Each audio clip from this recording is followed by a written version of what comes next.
उद्धव सेनेचे पक्षप्रमुख उद्धव ठाकरे यांनी गुरुवारी रात्री 4 उपनेत्यांच्या नियुक्त्या जाहीर केल्या. नाशिकचे माजी जिल्हाप्रमुख दत्ता गायकवाड, जळगावचे सहसंपर्क प्रमुख गुलाबराव वाघ, रत्नागिरीचे माजी आमदार सुरेंद्रनाथ माने आणि जालन्याचे सचिन घायाळ यांचा यात समावेश आहे. विधान परिषदेचे सभापती राम शिंदे आणि विधानसभेचे अध्यक्ष राहुल नार्वेकर यांनी विधिमंडळ बैठकीत अधिकाऱ्यांना सुनावलं. विधिमंडळ सचिव जितेंद्र भोळे यांना सक्तीच्या रजेवर पाठवण्याचे स्पष्ट संकेत शिंदेंनी यावेळी दिले. तर कार्यालयीन वर्तन चांगलं असलं पाहिजे, तुम्ही महाराष्ट्राला उत्तरदायी आहात हे लक्षात ठेवा, त्यानुसार वागा, असे खडे बोल देखील सुनावले. विविध अभियांत्रिकी आणि देखभालीची कामं करण्यासाठी मध्य रेल्वेच्या मुख्य हार्बर आणि पश्चिम रेल्वे मार्गावरती रविवारी मेगा ब्लॉक घेतला जाणार आहे. मीरा रोड ते भाईंदर दरम्यान मेट्रो 9च्या गर्डर लॉन्चिंगसाठी 3 दिवस रात्रकालीन ब्लॉक असेल. अश्विनी बिद्रे हत्याकांडाचा निकाल लागून 1.5 महिना उलटलाय, तरी देखील त्यांची मुलगी सुची हिला आपल्या आईचा मृत्यू दाखला मिळालेला नाही. मृत्यूच्या दाखल्यासाठी कुटुंबियांनी कोल्हापूर जिल्ह्यातील हातकणंगले, पनवेल आणि मीरा भाईंदर पालिकांच्या आयुक्तांचा नवी मुंबई पोलिसांकडे अर्ज केले होते. या प्रकरणी उच्च न्यायालयाचा दरवाजा ठोठावणार असं अश्विनी यांचे पती राजू गोरे म्हणाले.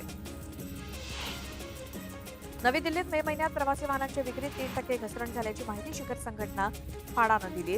छोट्या कारच्या विक्रीला सर्वाधिक फटका बसल्याचं दिसून आलं असून आगामी काळात या विक्रीमध्ये पुन्हा एकदा वाढ होण्याची शक्यता आहे.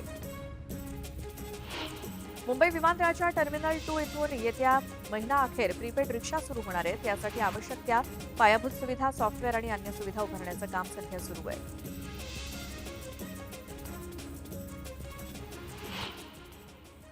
त्यानंतर एक मोठी बातमी आहे. कल्याणमध्ये बकरी ईदच्या दिवशी दुर्गाडी किल्ल्यावरती हिंदूंना प्रार्थनेची परवानगी नाकारल्याच्या निषेधार्थ आज शिवसेनेकडनं घंटानाद आंदोलनाला सुरुवात होतीये. शिंदे गटाचे कार्यकर्ते तिथं पोहोचलेले आहेत. हिंदूंना प्रार्थनेची परवानगी नाकारल्यामुळे हा वाद निर्माण झालेला आहे. आज बकरी ईद आहे आणि बकरी ईदच्या दिवशी दुर्गाडी किल्ल्यावरती हिंदूंना प्रार्थनेची परवानगी नाकारल्याच्या निषेधार्थ आज शिवसेनेकडनं घंटानाद आंदोलनाला सुरुवात झाली आहे. शिंदे गटाचे कार्यकर्ते मोठ्या संख्येनं त्या ठिकाणी पोहोचलेले आहेत. पोलीस सुद्धा आहेत मोठ्या प्रमाणात आणि हिंदूंना प्रार्थनेची परवानगी नाकारली याच कारणातून, याच रागातून शिवसेना शिंदे गटाकडनं घंटानाद आंदोलनाला तिथं सुरुवात झालेली आहे. कल्याणच्या दुर्गाडी किल्ला या ठिकाणी बकरी ईदच्या पार्श्वभूमीवर हिंदूंना प्रार्थनेसाठी परवानगी नाकारली, त्याचा निषेध केला जातोय शिंदे सेनेकडनं आणि आज त्यासाठीच घंटानाद आंदोलन केलं जात आहे. शिंदे गटाचे कार्यकर्ते मोठ्या संख्येनं आलेत, हातात भगवे झेंडे घेऊन आणि त्याचसोबत घंटानाद केला जातोय. आज बकरी ईदच्या पार्श्वभूमीवर हिंदूंना प्रार्थनेची परवानगी नाकारली आणि त्याचाच राग मनात धरून हे शिंदे सेनेचे सर्व कार्यकर्ते आलेले आहेत. तिथे घंटानाद आंदोलन करत घोषणाबाजी केली जाते. कल्याणच्या दुर्गाडी किल्ल्यावरती शिवसेनेनं घंटानाद आंदोलन सुरू केलंय. पोलीस सुद्धा घटनास्थळी पोहोचलेले आहेत. त्यांना अडवण्याचा प्रयत्न केला जातोय आंदोलनकर्त्याला. मात्र हे शिंदे गटाचे सर्व कार्यकर्ते हातात भगवे झेंडे घेऊन निघालेले आहेत. घंटानाद करत बकरी ईदच्या पार्श्वभूमीवर कल्याणच्या दुर्गाडी किल्ला इथे हिंदूंना प्रार्थनेसाठी परवानगी नाकारल्यामुळे निर्माण झालेला हा वाद.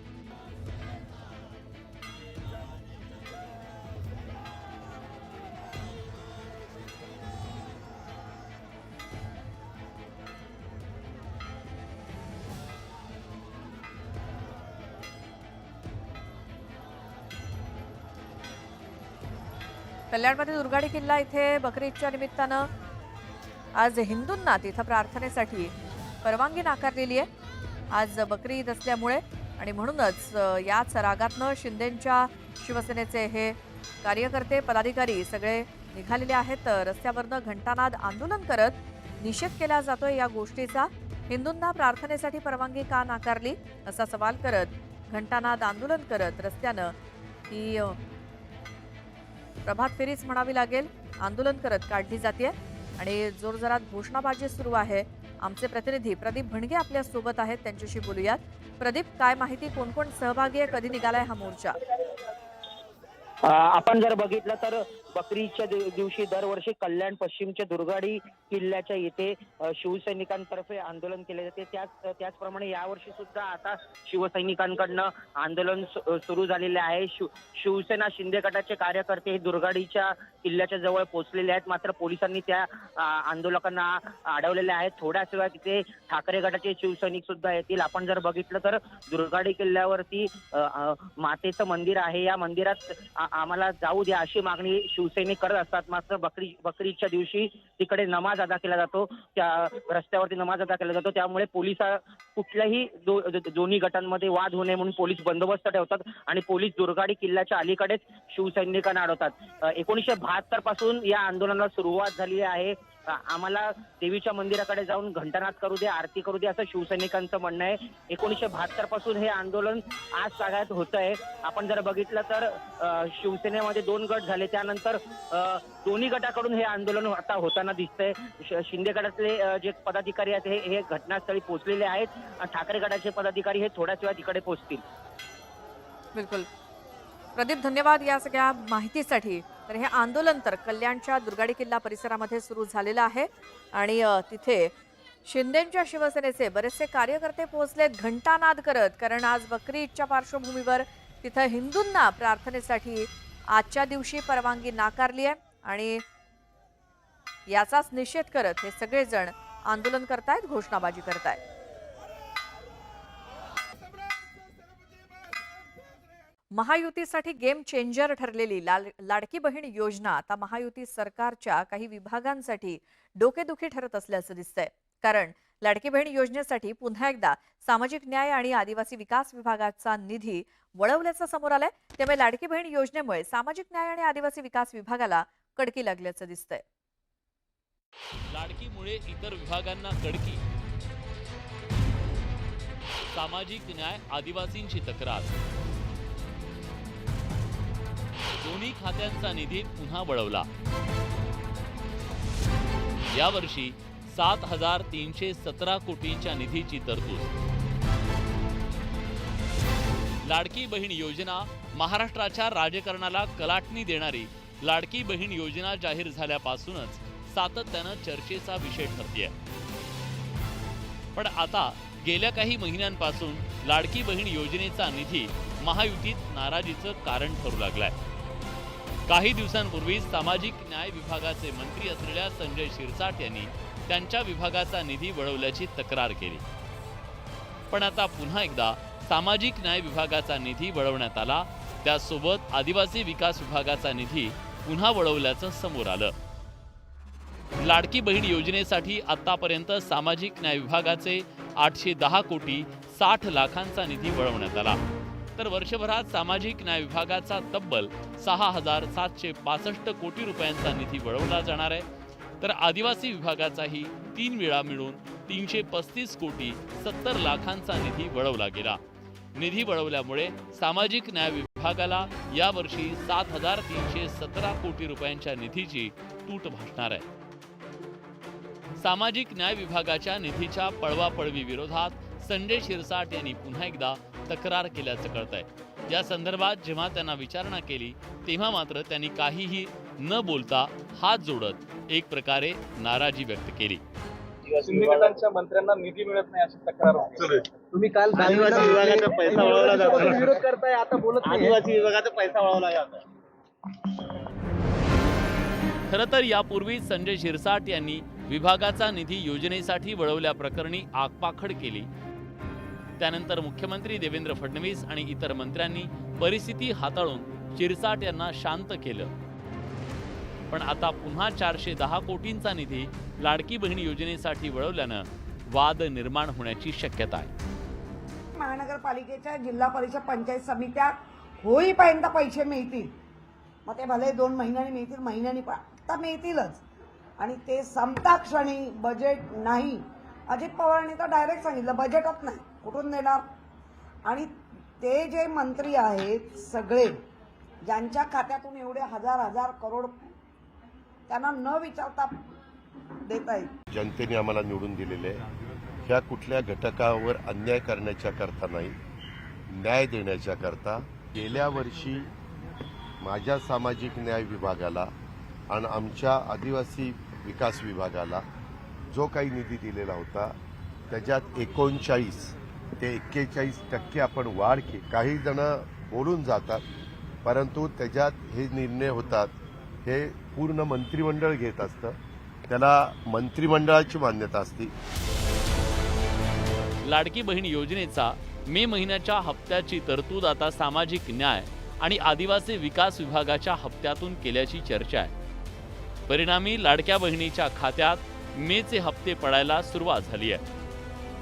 पण सामाजिक न्याय आणि आदिवासी विकास विभागाचा अनुभव पाहता एकावर अन्याय नको म्हणून येत्या काळात इतर खात्याच्या निधीला कात्री लागण्याची शक्यता नाकारता येत नाही.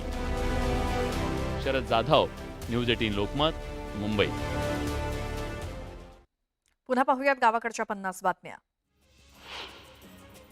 आरबीआयनं रेपो रेट कमी करण्यासोबतच कॅश रिझर्व्ह रेशो अर्थात CRR मध्ये सुद्धा कपात करण्याचा निर्णय घेतलाय. मध्यवर्ती बँकेनं अर्थव्यवस्थेत तरलता आणण्यासाठी CRR मध्ये 100 बेसिस पॉइंट्सपर्यंत कपातीची घोषणा केली.